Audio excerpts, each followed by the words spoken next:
the Cosmic Librarian Podcast, your source for spiritual and holistic wisdom.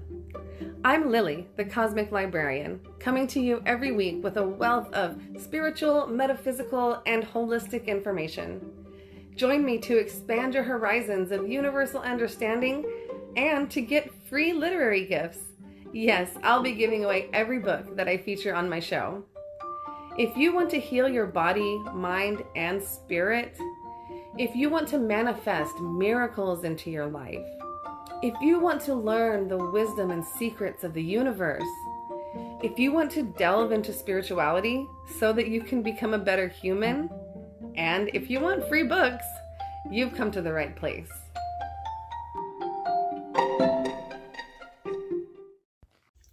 Hello again, and welcome to another episode of the Cosmic Librarian Podcast. I am your host, Lily Stellar, and this is your source for spiritual and holistic wisdom. Every week, I'll be bringing you another book. So this week, we're going to be talking about a book that's definitely not as much of a fun and lighthearted read as the ones that I've been talking about, but it's a very important and impactful book. It's one of the very first books that I read when I started working for Hay House, because the story is so compelling, I literally couldn't put it down. And this book is called Left to Tell by Immaculee Ilibagiza. So it's the story of a young woman, Immaculee. It's her true story. She survived the genocide in Rwanda in the 1990s. Now, I don't know if you remember the story or if you've even heard of it, but this is a true thing that happened. And I'll give you a little history lesson for context. So the background of these tensions in this country, there was a colonialism from Europe, starting with Germany about 100 years before this happened. And then after World War I, Rwanda was given as a colony to Belgium during the League of Nations mess that they made. And what's weird is I have like a kind of strange personal connection to this story in a very distant way.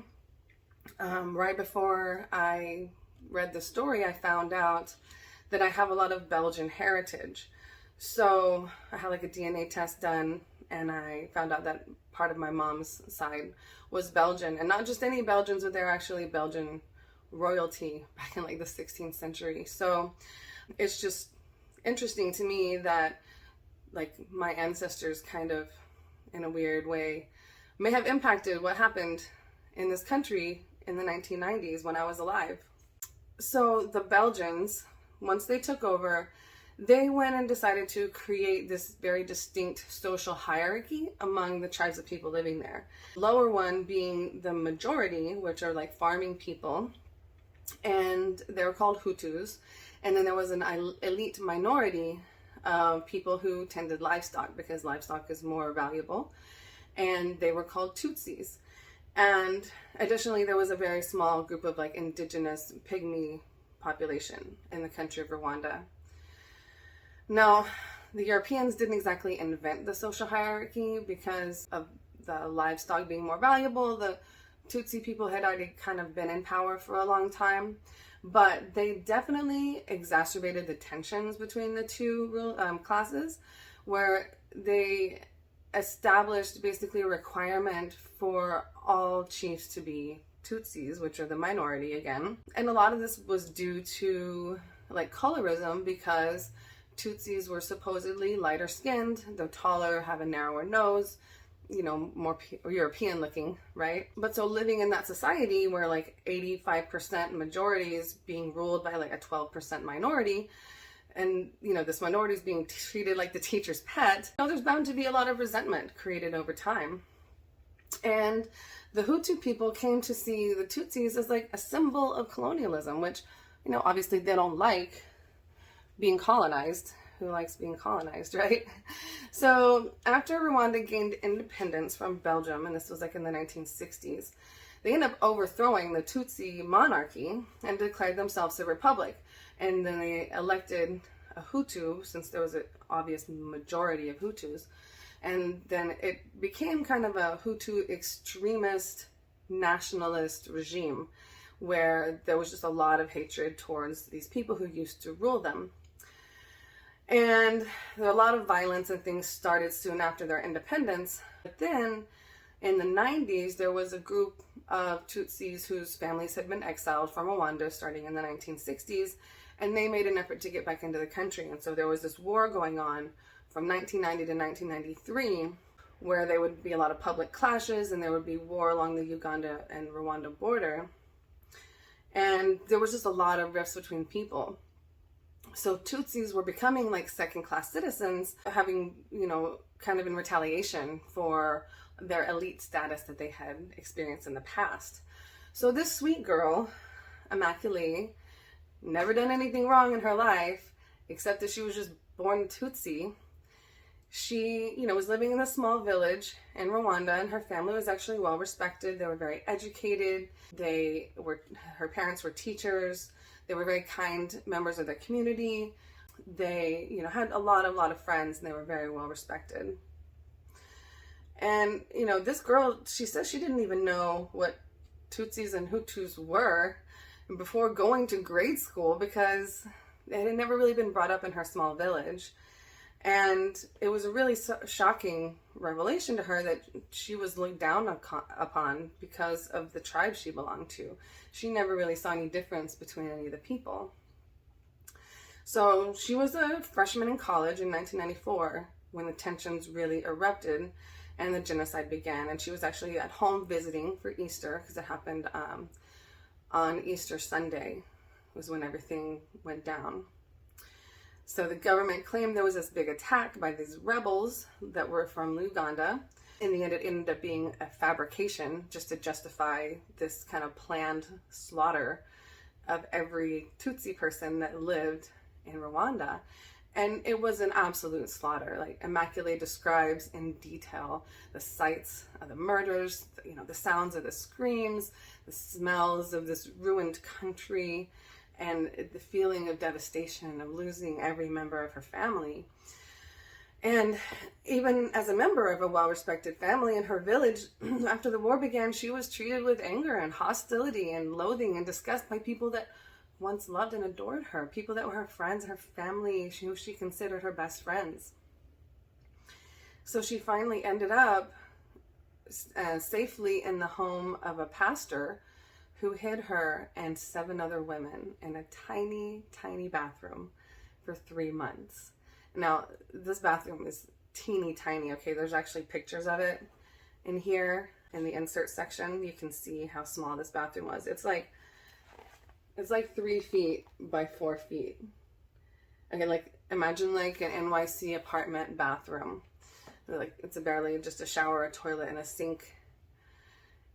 And, we would think maybe you could fit a person or 2, 3 maybe, max. And they put 7 people into this room because otherwise they were going to die. They were literally just cramped up in there to avoid brutal slaughter. And they barely had any food. They were being snuck bits and pieces of food here and there. They were starving. They couldn't wash themselves. They were terrified constantly. Thought of a gruesome death at the hands of the people who used to be their neighbors. And in the midst of all that brutality and chaos, Immaculee did something incredible. Instead of worrying, she prayed. And now, if y'all know me, y'all know that I am not any form of Catholic, not much less Roman Catholic or any kind of Christian anymore. So when these books get to the God part, I tend to be like SpongeBob. I'm like, all right, I'm going to head out. But, okay, this woman had the faith to save herself and all of her companions in that bathroom through the power of prayer. Not to say that the people who didn't survive didn't have enough faith or didn't pray hard enough. I mean, that's really not what it's about. And I think that's where a lot of people get caught up in disbelief of these kind of stories. But for me, I don't think it really matters whether someone is Roman Catholic or Muslim or Mormon or Taoist or spiritual, whatever that means now. It's the energy and the intention of prayer or asking the universe. It's the same thing. You know, she prayed the rosary. I would repeat mantras or affirmations. It's essentially the same thing. It's the repetition of the words.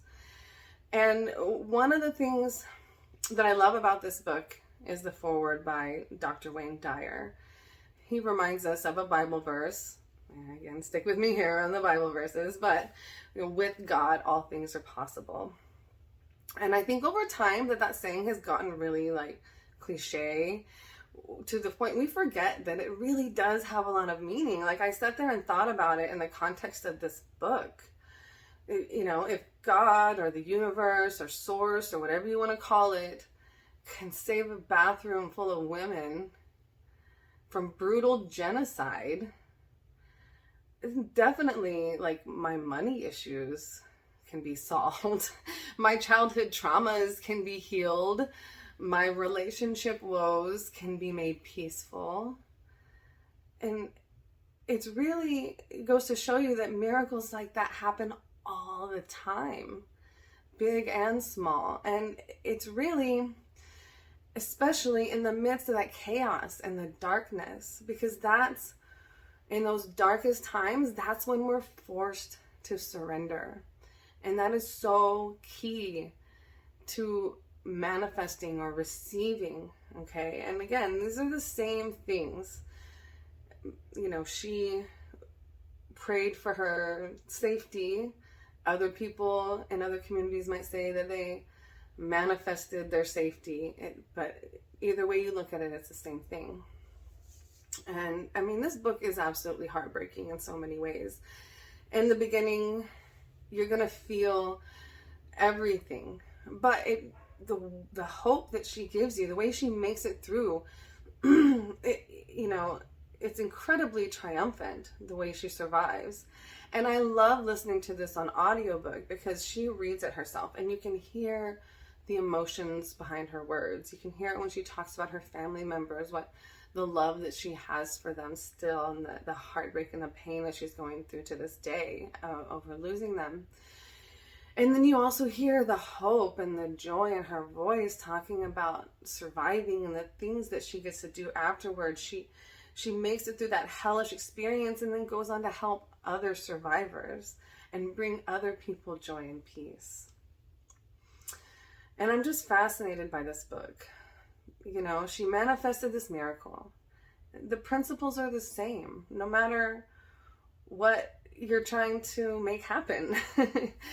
You know, the process, you know, is letting go, surrendering control, releasing fear, holding on to hope, visioning a future, practicing discipline. All of those things, they're the same principles. Religious folk taught, you know, they teach us how to be a faithful servant, a faithful disciple, right? Deserving of God's blessing. This is how you become worthy. Well, in the spiritual community, we call it manifestation, and we believe we have to, you know, feel worthy internally in order to receive. And it's crazy how similar these things are and how people put so much division between them when really they're the same thing. Really and truly, I love finding these similarities between religion and spirituality, also between spirituality and science, religion and science. I love being able to bridge those gaps because sometimes people think that they're different, but everything's connected. It's all truly connected. They're just different explanations for the same things, the same phenomena happening everywhere. Since the beginning of time till now, you know, all of these different things are talking about the same thing. They're just trying to determine the true meaning of life and how to connect to one another and to source more deeply.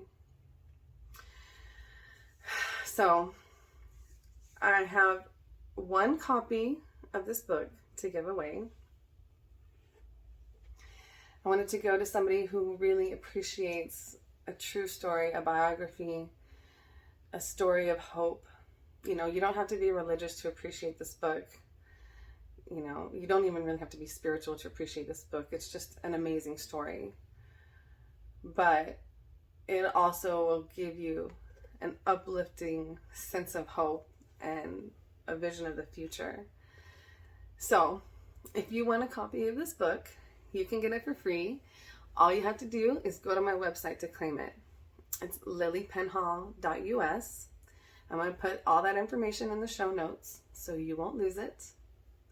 Now, next week, the book that I'm going to be talking about is going to be more about the science of how manifesting works. So we talked a lot about faith, especially with the Dr. Wayne Dyer book. That book is all about faith. Again, it's got a lot of scriptural references. And this book talks about the faith to bring about miracles. But I want to delve into the science of it. I want to talk about why these things work. So, if you want to find out more about that and combining the quantum with the woo-woo, be sure that you go to my page on my podcast to follow me, so you will be alerted to next week's episode.